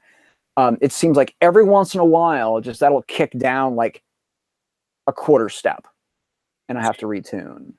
And that could be the build of the thing I'm using. I'm not saying that that's a universal issue, but I had that just literally get knocked out of tune every once in a while, but it didn't seem to be temperature sensitive or, happen within the first half hour of it being on or issues like that. Yeah. So, so there were a couple of takes that I had to scrub due to that, but like maybe 2 out of, 16 hours of almost continuous recording, like that's not that horrible. No. And then the Lyra actually stays in tune really well too. It has to get temperature stable, but that usually happens in the first 10 minutes. And then the DSI is all computer controlled analog. Yeah, so that has thing. Yeah, so that has no issues at all. Yeah. Which DAW do you use? Ian Body asked in the chat. Oh, hey Ian. I'm a Logic guy natively. I've been broadening that because I do audio post work, I do mastering. So in-house I have Live and Reaper and Pro Tools and Logic. For the music stuff though, just Logic is what I've used for a very long time. I was beaten senseless by Digital Performer years ago, and Logic was my recovery program from that. So yeah, I'm a pretty heavy Logic user and have been for probably 8-10 years. Yeah. 2 quicker ones before I jump back to my notes. Nathan Shaw's again, lots of good questions, saying, is it voltage flux in the mains? And he says that he has that issue because his house is older than his state. It's an interesting one. A quick side story. I had someone get in touch about power, which regularly happens at You're All Right. I'm getting noise, I can hear things bleeding, I'm using flying bus boards. It's a whole minefield. I'm not the person to tell you about power. But someone was like, look, I'm in Mexico and the power in the whole house is terrible. So I don't think I can get any power that is suitable. Because I said that I thought, why would the mains voltage flux? Because I thought my house was rewired when I moved in. I made sure it was good. So it never crosses my mind that might be an issue. So he might be onto something there, because my studio is fed by 2 primary circuits. This side of the room is all on a brand new circuit, because this is where most of the money is and most of the risk. But I think from here over is on an old original circuit, probably from 1955. So it may be like little brownouts or voltage dips. That's a pretty interesting theory. And I've never had the OB6 do that, but it's a way newer, topology than the Buchla, which is, the circuit designs are practically as old as I am. So yeah. Just quickly, Robert Syra asked, do I use Logic as well? Yes, I use Logic purely because when I went to university, they said on the open day, we only use Macs. You will all need to buy a Mac and you'll need Logic. And I kind of went, okay. And just I moved over. I'd only had a kind of fairly rubbishish PC before. So yes, I use Logic. Ian Body again. Why is the album called Chrysalis? How much do I want to say about that? That's the question. I'm not. Thank you for that question, Ian. I'm not sure I want to say too much about that, because I would almost rather have the listener have their own answer to that. But I can tell you where the the notion of the album came from, though. I mean, it was, I'm kind of coming out of a big 6-month period of some pretty major life changes. And I kind of went through some transformations myself during that time, and those are still ongoing. So that probably had something to do with the influence, but I definitely would love to have the listeners take the 40-minute journey and kind of come away with their own interpretation as much as possible. Yeah, cool. M. Campbell, going back to the power thing, said, are you sharing ground between the cases? Well, this album particularly, I'll pull the image back up. It wasn't several modular cases. Now, this is really relevant with Buchla too, actually. So with the Buchlas, you have to ground anything connected to them that's sharing electrical signal. Yeah. So yes, there are, in pretty much every banana system, there has to be a shared ground, and it's black banana jack right near the power cable usually. So another thing that's probably worth mentioning, we haven't talked about the jack box in the upper right corner. That had to be grounded as well. That is a box made by Logan Erickson from Logan Electronics. It's called the UTL-12, and it's basically just a format jumbler. It doesn't do any sort of voltage conversions or anything. But I use that to take signals in and then translate them to banana or vice versa. So yes, there was a jack running from the UTL box to each of the cases. In the world of Buchla, a case is often called a boat. So there are two separate boats there actually, and those are all those aren't sharing the same power supply. They have their own power supplies because I'm weird like that. So everything was grounded. And the big use of the UTL box in the upper right corner was actually to patch in the TR9. TR09 by Roland. And it's funny because there's no drums on this album at all, but that was one of the big ways that I solved the lazy drunken timing issue on my 208, was I actually clocked it all with the TR09. I was just going to mention, no one said it yet. I mean, presuming a lot of people haven't had a chance to listen to this in the chat, I hope they were already following you based on the first rig rundown, if not elsewhere, and they were aware of the release. If you're not, certainly go and get this and check some of the other stuff out. I will link everything in the description. I'll probably put some links in the chat before we finish as well. But yeah, no, I was waiting on that one to see if someone said, I can't hear that 909 kick. Yeah, I kind of got it because I wound up building a 909 in Eurorack, and I think that was probably the dumbest thing I've done in Eurorack so far. Okay. So watch the forums. I'll be selling a lot of gear soon. But the TR09 is just as immediate, and it serves this great purpose. But it actually has I think the TR08 also has a trigger output. Yeah. And so one of my favorite drum machines is over here, the TR606, which, if Heimbach's still in the chat, he and I both love that drum machine. And it has two trigger outputs, one for the low tom, one for the high tom. And I was really pleased to see that the TR09 uses the exact same trigger signal as the 1983 606, which means it's 10 volts, and I think it's like 10 milliseconds. And that is exactly what the Buchla wants for pulses. Pulses have to be 8 volts minimum, and they can't be too long.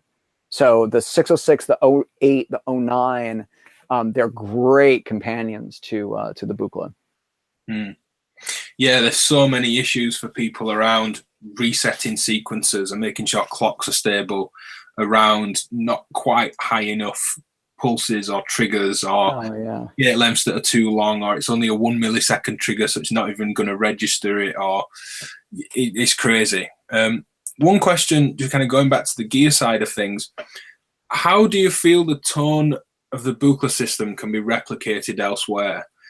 I mean, there are obviously Sputnik, Verbos. There are lots of other ways to kind of get it in Euro, but is it like the Sputnik's a Stratocaster and the Buchla is a Telecaster? There's a clear difference. Or is it like they're all different versions of a Telecaster where they're kind of similar and you just kind of pick the right one for the right job? Boy, how would I quantify that? The way I'd look at it is that I think they're all, let's put it this way. It's like they're all Les Paul body types, but they're not all Les Pauls. Yeah. So like it's more like looking at a Gibson versus a Schecter versus a something else. Okay. Like right. you would think that, I got a Verbos complex oscillator in the red box. You would think it's based on the Buchla and it's probably going to sound really, really similar. It doesn't actually, in my opinion. It sounds great, but it doesn't sound the same. And in fact, that's why I went with Buchla, because I realized through using the Verbos stuff, I love the workflow, I love the concepts, I love the ideas, but it's still missing that timbre. And nothing delivers exactly that timbre like actually going to the real Buchla format. They're all absolutely shades of the same kind of thing. But this massive thing behind me can't go to the same places this can, and vice versa. It's when you really start to explore the outer edges of rough timbres or deep bass or stuff like that, that's where the differences become pretty pronounced. So, I mean, thinking more, I know that the easel isn't a dual complex oscillator, but thinking of the complex oscillators in Euro, the DPO, the Fervor Generator, the Verbos complex, the Sputnik, the CSL from Instro that's brand new, they all do sound different. Now, I mean, we're not talking about complex oscillators, but if you have that kind of difference in mind, if you've heard a few of them, is the Buchla as different as they are, or is it a complete step further than that's a good question. I think that they are kind of, it's a similar shade. They're all as far away in shade as each other, and in my opinion, massive go Buchla, and it's it's so different. Right. I think honestly, it's the interaction of and I think this is true of any complex oscillator. It's the interaction of the mod oscillator and the primary voice oscillator that drives a lot of those tones. It's basically that relationship plus whatever wave folder is being used. The DPO can go way sonically crazier actually than the Verbos stuff, and actually the Buchla.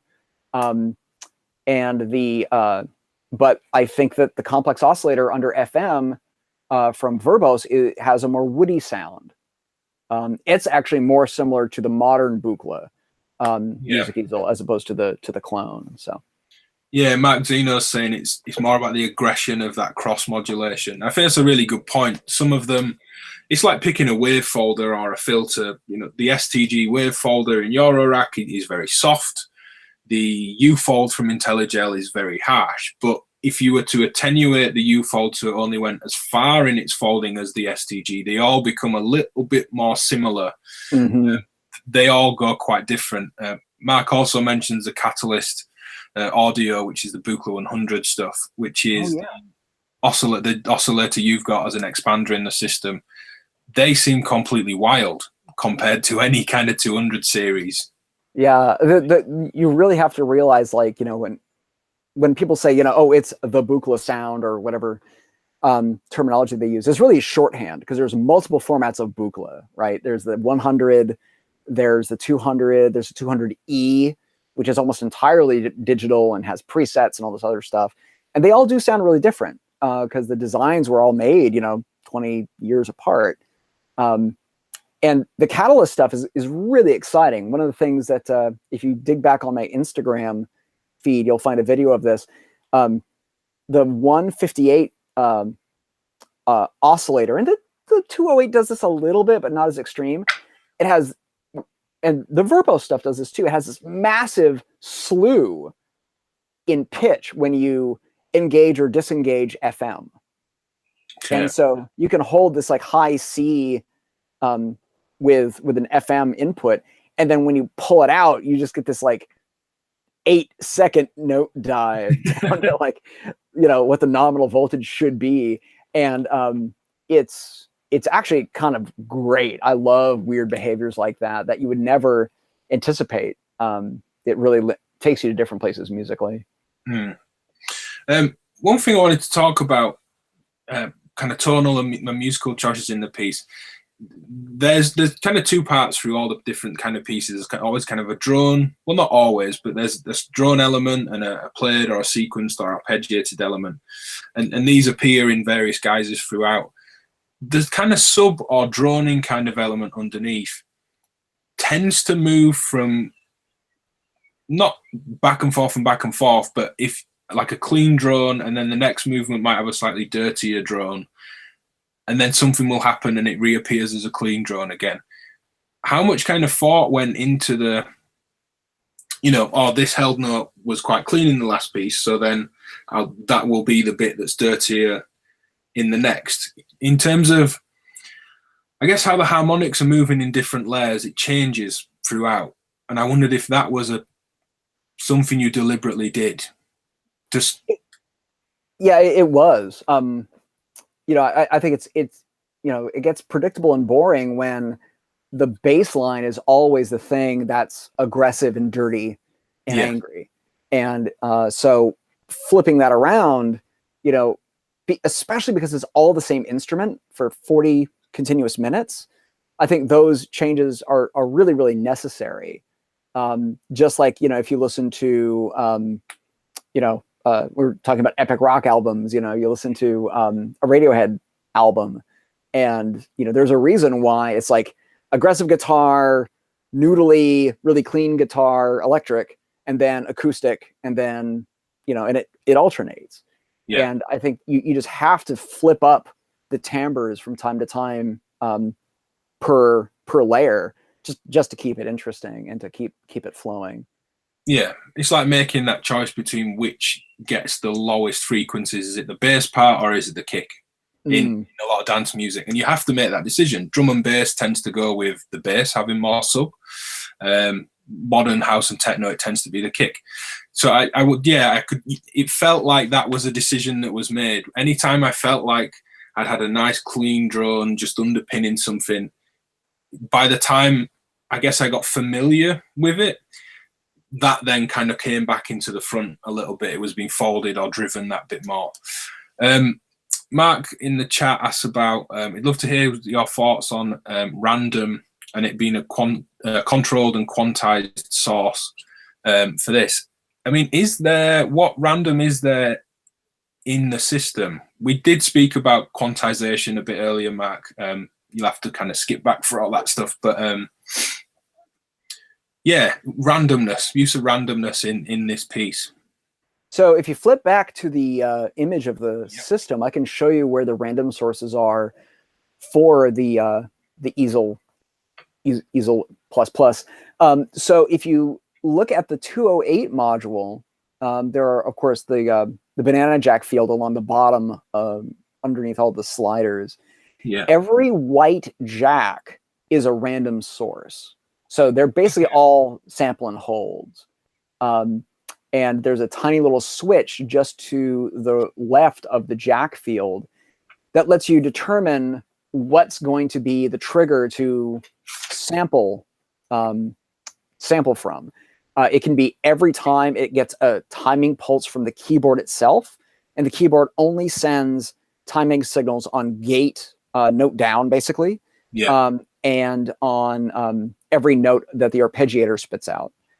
You can also just turn it off, or you can have it driven by the pulsar, which is the kind of primary clock source within the 208.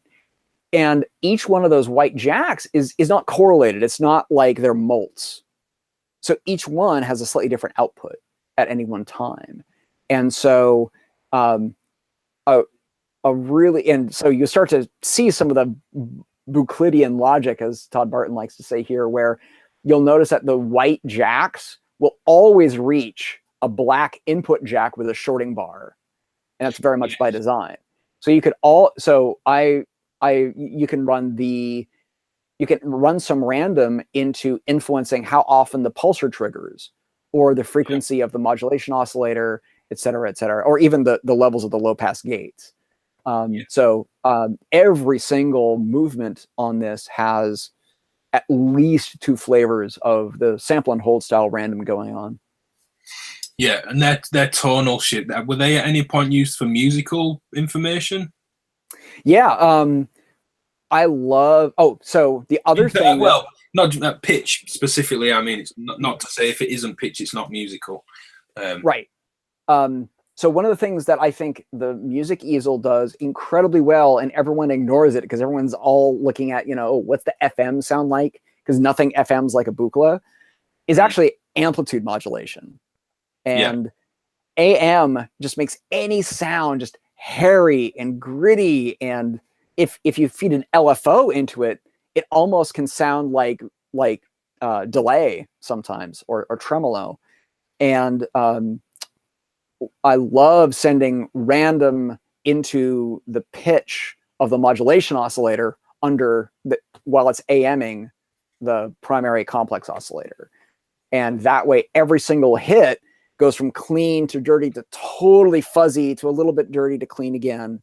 And so I wound, for this album, I wound up randomizing the modulation oscillator a ton, but because of the primarily melodic focus, I don't think, except for the noise breakdown we mentioned earlier about 15 minutes in or so, that I think was also feeding random into the primary oscillator as well.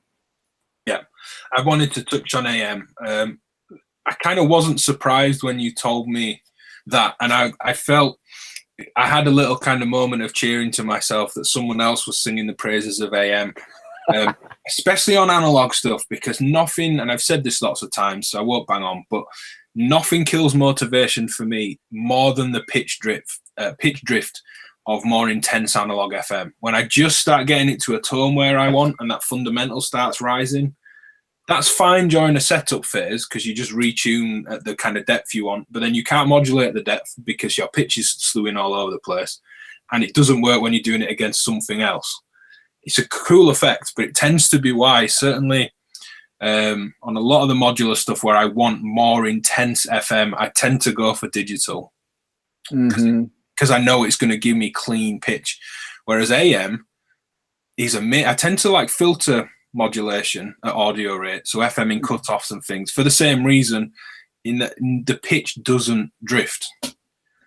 And audio rate AM, it works. It's just, I don't know, there's just this fantastic sheen to it. It's really biting and gritty.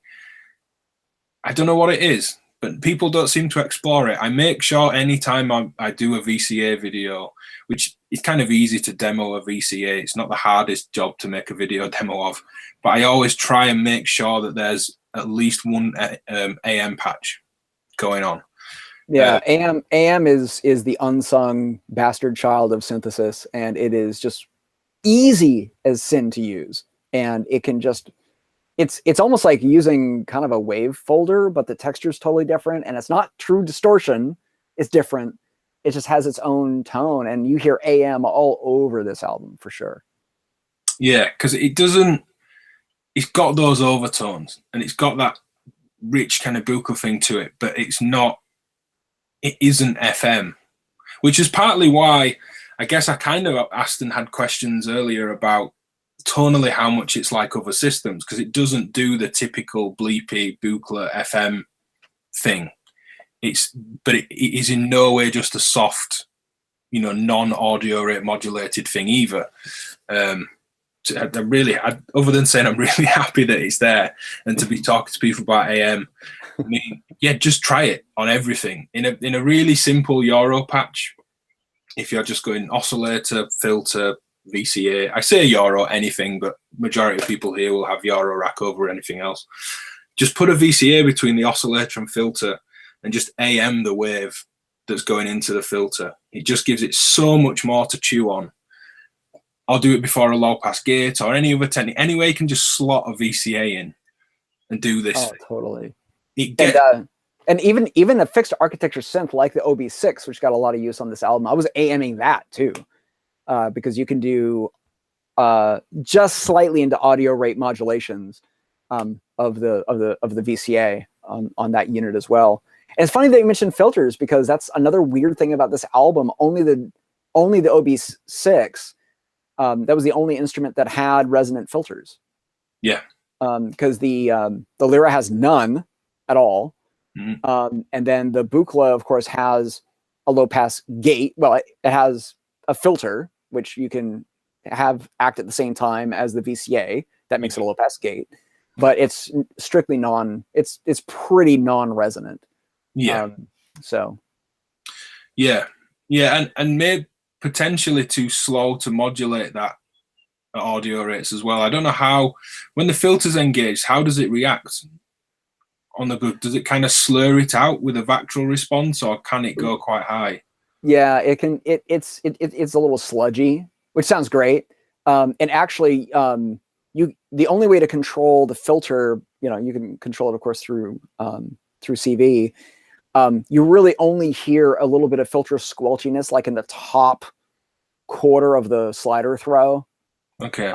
So you have to open it pretty wide or pretty high in order to really hear much tone out of it. Yeah, this is almost entirely all low pass gates, and that's actually where that's another trick for anyone who actually has a 208, is all that rumbly low end we talked about that actually can be a curse sometimes, not always a benefit. That comes from low pass gate mode. If you just turn it into VCA mode, you eliminate a lot of that rumble. So I'll often run the bass patch or the bass part of the patch through an LPG, low pass gate, and then I'll just do strict normal VCA for the melody, and that cleans up the mix quite a bit. Yeah, you feel that response change on lots of devices that let you flick between filter, VCA, both for low pass gate. You feel this tightening when it's just VCA, definitely. What's really nice with AM, much like how FM operators work, is chaining it as well. I don't know if the system there particularly allows you to do it, but having quite soft AM and then using all of that now AM signal to modulate or AM something else and creating these chains. And if you attenuate it, there's some absolutely gorgeous, like otherworldly tones where pitches just don't drift. If you tune the AM sources and the sources going into the VCAs to a chord, the overtones are all quite chordal. And they get really aggressive. It can get really aggressive, but it never just starts to rise in pitch. And yeah, it just works really well. Totally. Mark's asked about sequences. Unfortunately, Mark joined the chat quite late and just keeps saying in his comments in the live chat, sorry if I'm late to the party on this one. We did talk about sequences again a bit earlier on, playing the arpeggiator and the octone that's in there, the little qubit sequencer as well. Yeah, a bit of love for AM in the chat as well, and some talk about using those shorting bars with surge systems. I've seen that as well, which just seems like a nice. I'm going to go surge before Buchla. In fact, Surge is the one format that hasn't made it into my studio yet, and I'm a little scared of it because I think that might take over if I do it. Because I've never heard a surge patch go bad ever from anybody.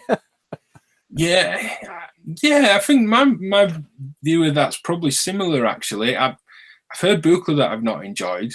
I mean, I've heard, I don't want to get negative on everyone, but I've heard lots of other formats that I've not enjoyed. Surge always seems that bit more intriguing. I don't know why. Mark's commented in the chat. I know Mark quite well, and he's just said, "You've been saying this for ages, Ben." I have. I'm waiting on the person that's building the DIY Surge for me. That's why it's taking ages. I have put everything in motion to make this happen. You can't fire you've been saying this for ages. Yeah, I've been trying to make it happen for months. Very, very favourable deal from a good friend that's helping a group of us out going Surge. So I'm not complaining. But that's why it's taking a while. A couple of other things generally. Right at the end of the piece, there's this kind of noise found sound type thing that comes in, and I couldn't quite place what it was.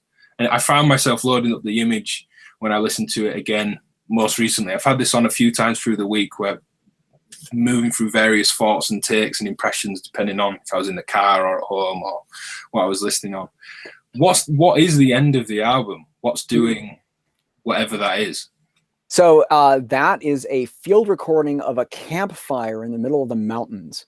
That one of the things that I've done for 8-9 years now is I'm a really active field recordist. Yeah. And so I do a lot of nature field recordings, industrial field recordings, and I was trying to design a textural crackly sound, kind of like static a little bit at the end of this piece, and none of the instruments were speaking to me in the moment. And I got one patch actually on the OB6 actually that started to get this tone I liked, and it just made me flash and think, that sounds like a campfire. Why don't I just use a damn campfire? and it was, and that also just metaphorically for me kind of worked to round out the piece. It's kind of a sound you can't quite place, but it's not aggressive or too scary, I don't think. And so that to me just felt like a really interesting bookend, and it was a chance to have this final little expansion of the sonic palette outside of the world of the synth. And it's actually a little bit of foreshadowing too, because my next album is due in August, and it has 0 synths on it at all. And so consider this a little send off in a slightly new direction for the next album. Okay. At this point, I should point to the Instagram, which I'll link everywhere else. I'll put it straight in the chat now if someone wants to go and explore, but I will put it in the description for everyone watching back later. Yeah, lots of your ventures in various guises, or audio jobs or explorations, are up on your Instagram page. There's a ton. I don't want to get in a try and just flatter you or anything. There's a ton of great work, and obviously lots of nice pictures of gear. Pretty much all Instagram is for me. Just a very casual gear fix. It's well worth exploring for anyone that hasn't looked. There's a couple of questions that were from Mark.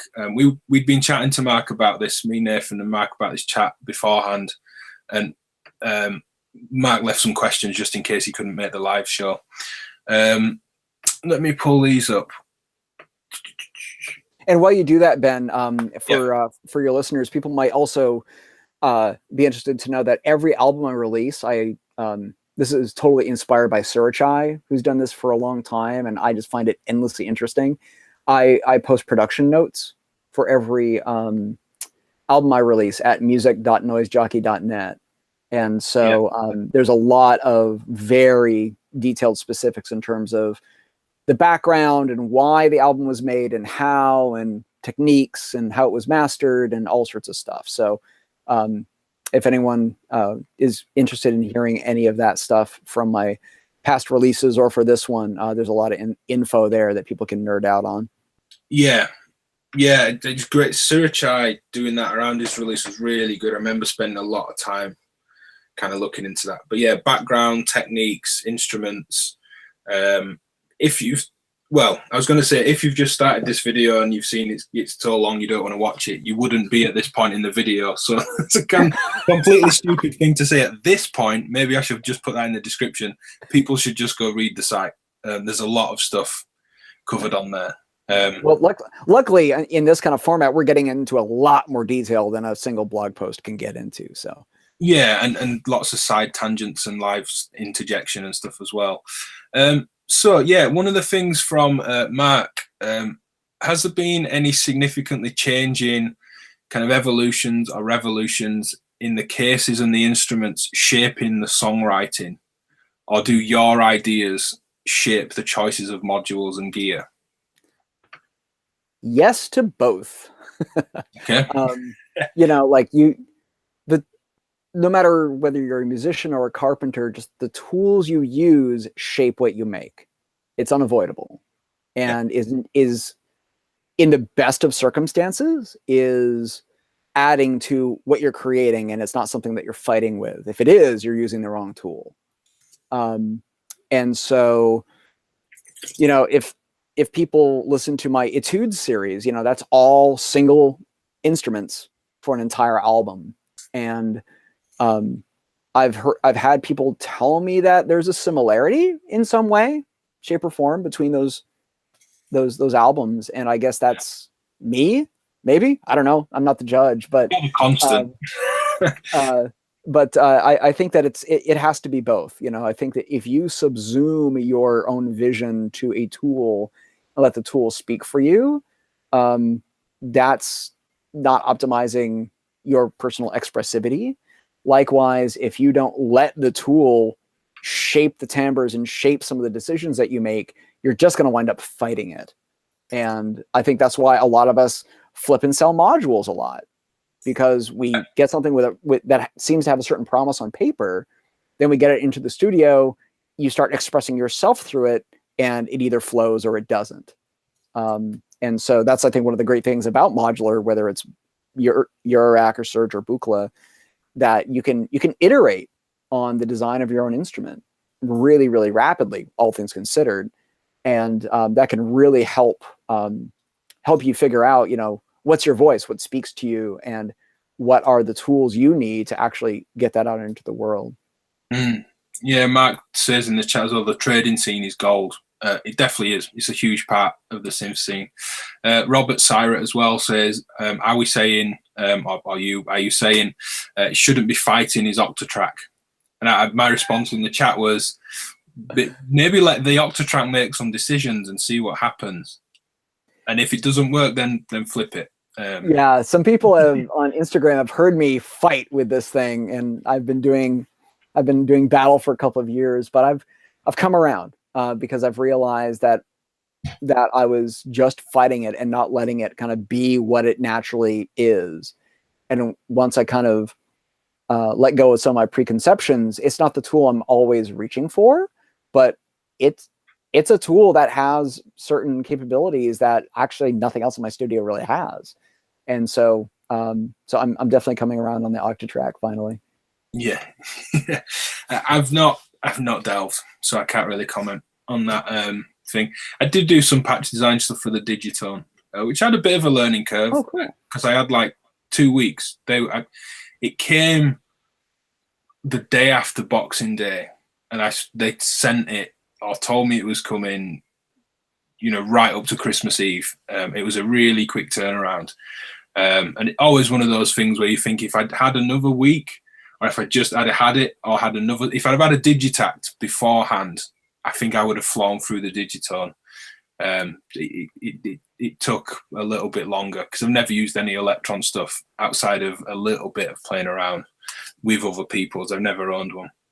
But yeah, there's a ton of other stuff we could talk about, and we'll probably save it for another chat.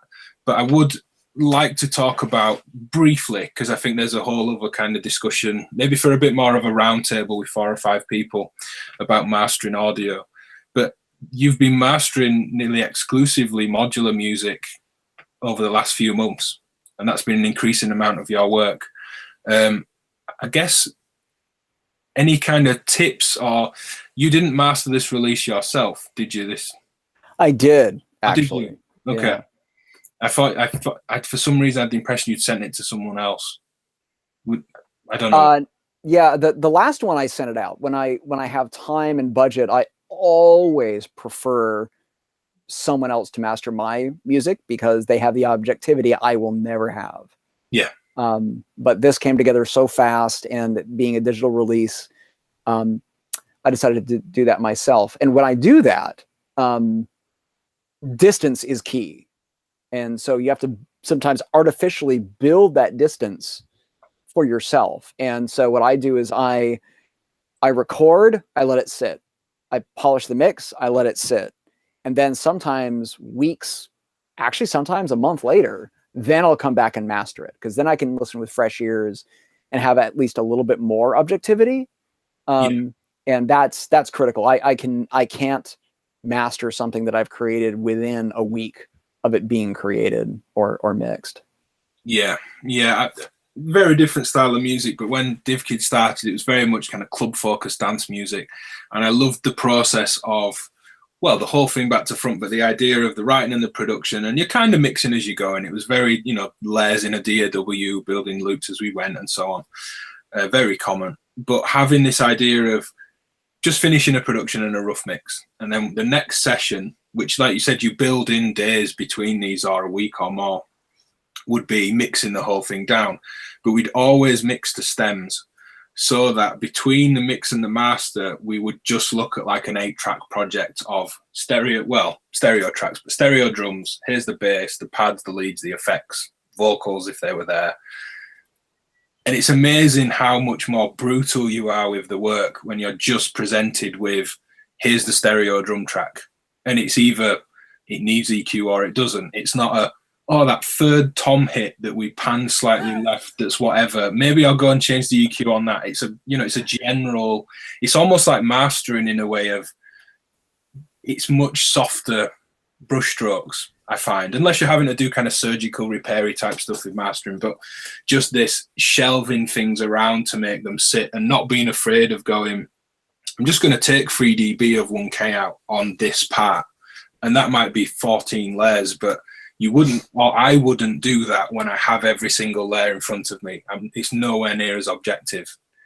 I really like having this cut down mix process in between, and then doing the final master at least a week or so later. Yeah, that kind of distance is absolutely critical. And I mean, that goes to everything. I mean, it's whether you're evaluating a painting that you made, or whether you're, you know, evaluating a story that you've written. Just like there's the process of, like, actually writing is a good example. The process of writing is often described as like just like saying things, and then the process of editing is really sculpting how you're saying them. I feel very similar with music. I think that your ears get really inured to certain things, and if you and you make certain aesthetic decisions that you're really enamored of, only time will erode that enough for you to make really objective decisions and start killing some of your own favorite things about a mix because it serves the mix, not just because it's your favorite thing. Yeah, of course. So just, I'll kind of last point for, unless this raises some questions, but last point for people to ask questions in the live chat. Anyone watching not live, leave comments. If I can't answer and Nathan doesn't see it on the bottom of the video, I can send a specific question and get an answer. So do leave comments as well. But last kind of point, while people bring in any final questions, any kind of tips and kind of philosophies for people making music on modulars that you think we should be aware of, you having mastered a lot of varied modular music over the past kind of 6 months or so?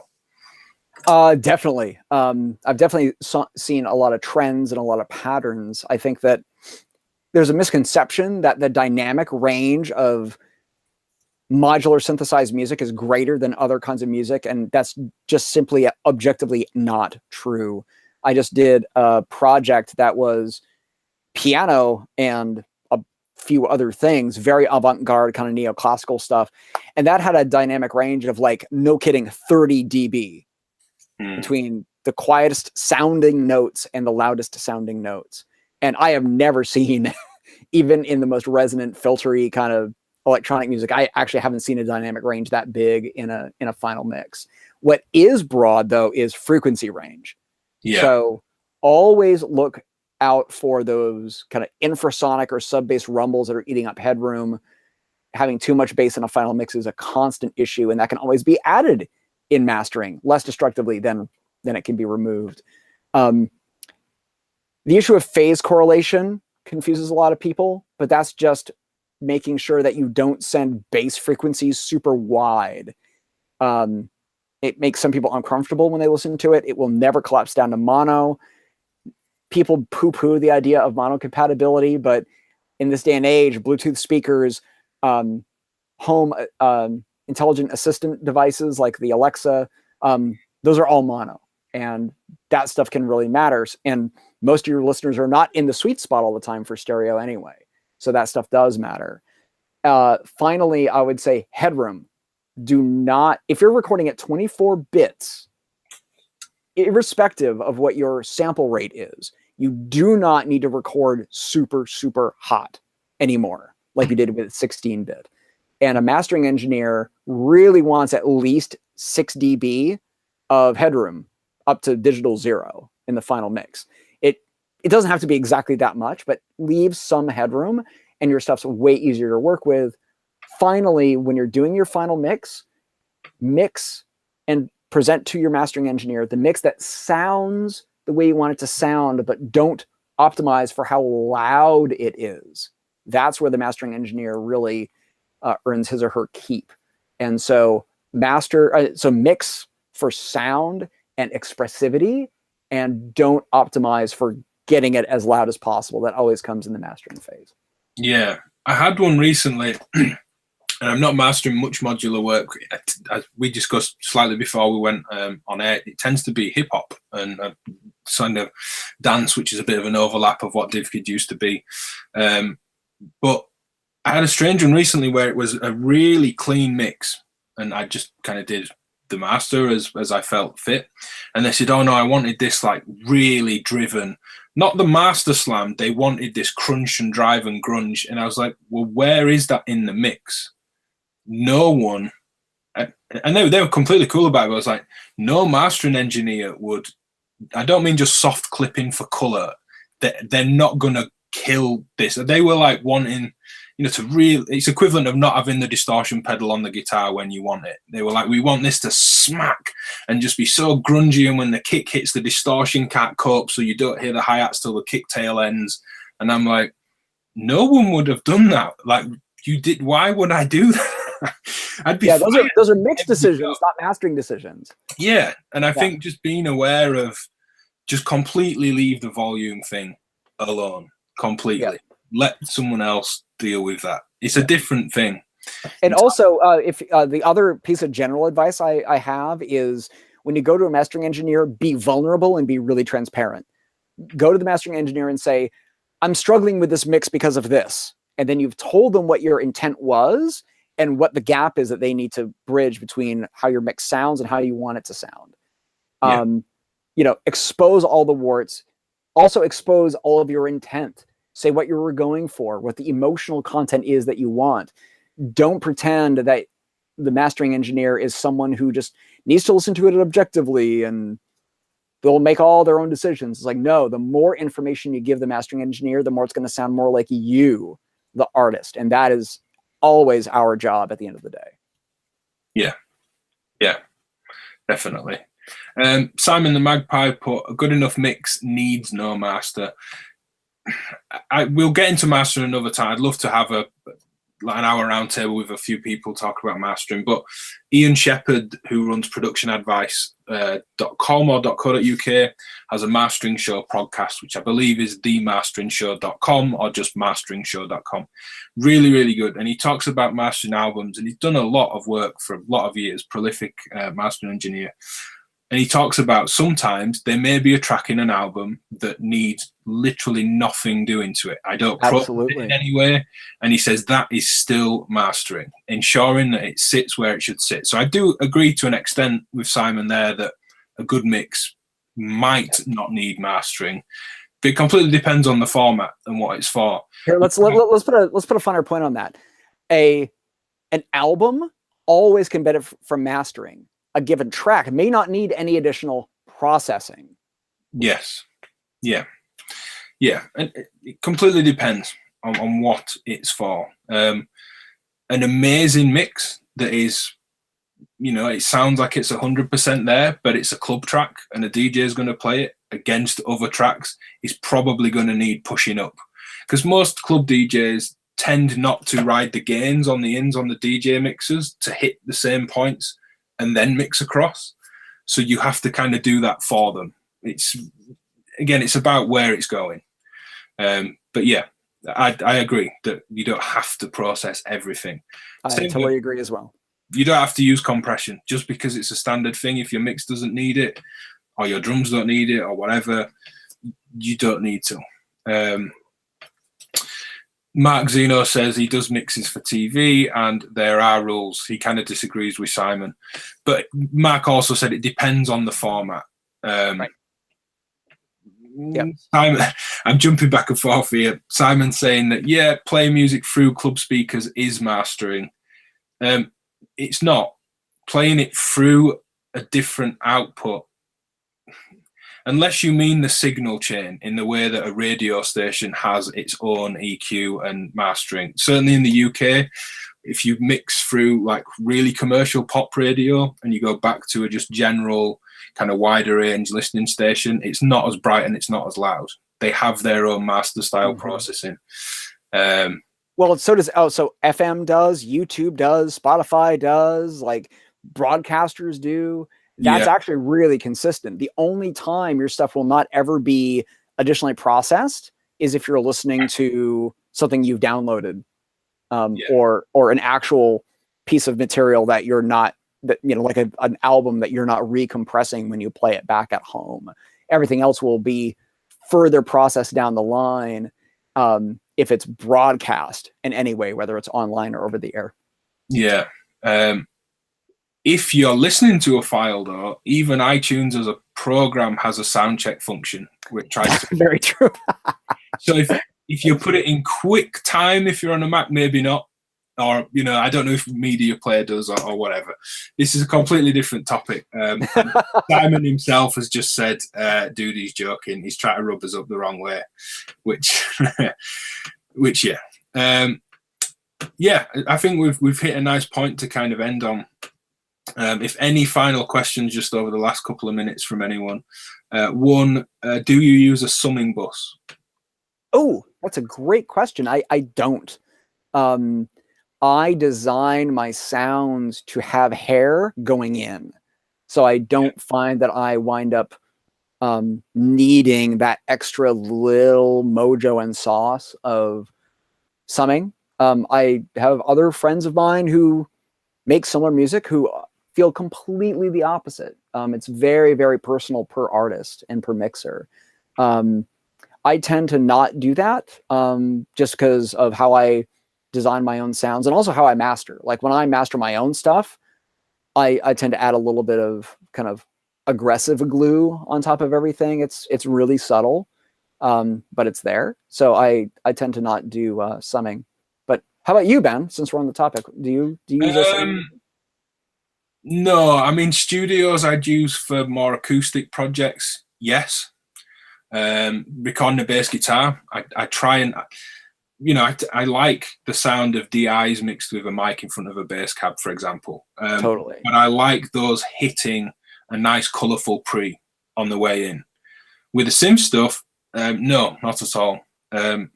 There's tubes and drives and folders, and a really nice thing to, in a weird way, kind of emulate that little bit of hair that a vintage pre might give you. I like having a wave folder just on the edge of folding, because a wave folder by nature, it has to clip first. The wave will clip and then fold back. So that kind of soft clipping stage just before it dips back under is really nice to kind of ride. And it can be quite expressive as well without modulating the folder in a typical kind of synth way, if you like. Just sitting on the edge of that is quite nice. But no, the synth stuff, I want it in as clean as I can get it. And the DAW is very much just a clean mix environment. I quite like my plugins to be clean if I need to EQ or I feel like I need to compress. I have been known to use Decapitator on an entire mix in the DAW. Thinking of just compression, the last point I'll say on this, I've completely lost my train of thought. The dynamic range and compression. When people say synths, you know, they're super dynamic modular, the stuff I've had into work on my own, it's not. You know, your envelopes are running at the same peaks most of the time.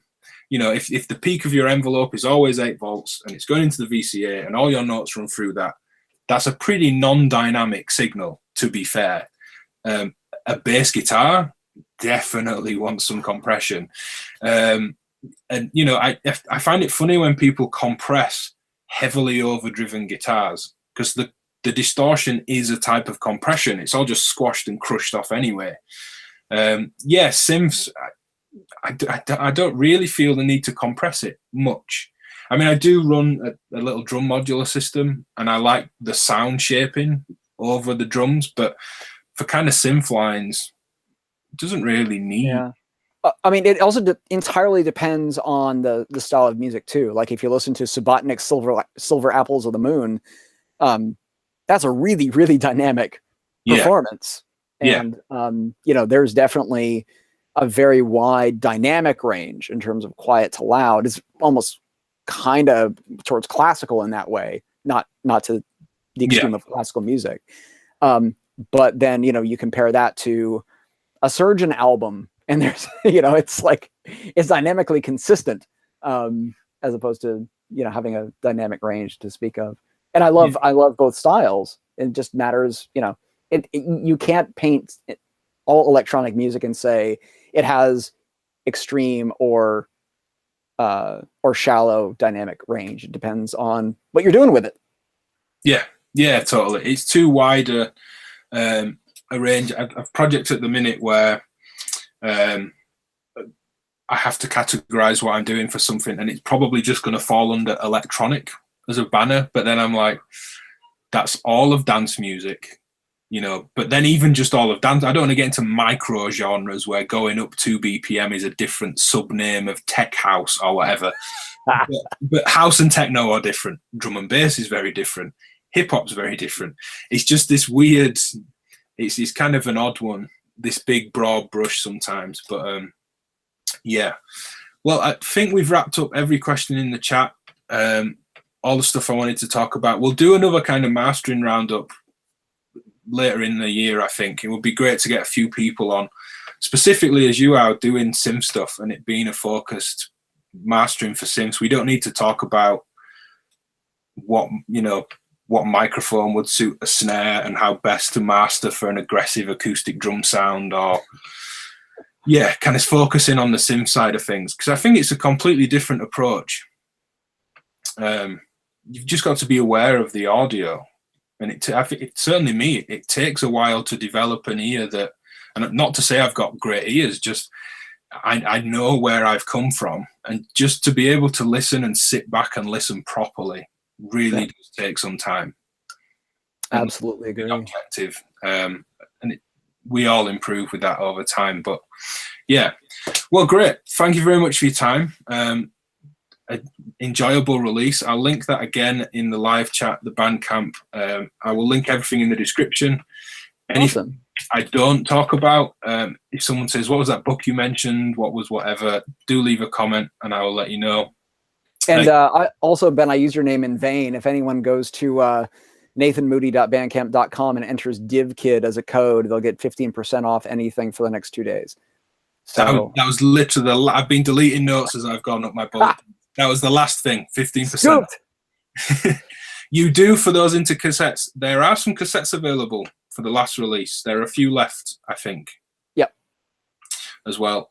Yep. There's a nice wide range to the content, and you can listen to, you've got Bandcamp set where you can listen to everything as well. Yep. I think you can stream anything 3 times before you have to buy it. So plenty of stuff to listen to. Yeah. Great. Okay, cool. Well, thank you very much for your time. Thanks for everyone in the live chat. That's why these end up being 2 hours long, because the live chat, I always have in mind, go shoot for an hour. People want an hour's a good, digestible, normal amount of time for this type of content on podcasts and things. But then the live chat just runs with itself, which is great. It's kind of this internal battle of, are we feeding the live show or are we feeding the video afterwards? And the live streams are that good in terms of interaction and commenting. I don't know which one we are trying to serve. Hopefully both, but totally. If anyone's still watching 2 hours in, thank you. And you're as mad as you're hardcore, and that's why we love you. Yeah, there's people there saying now it's too short.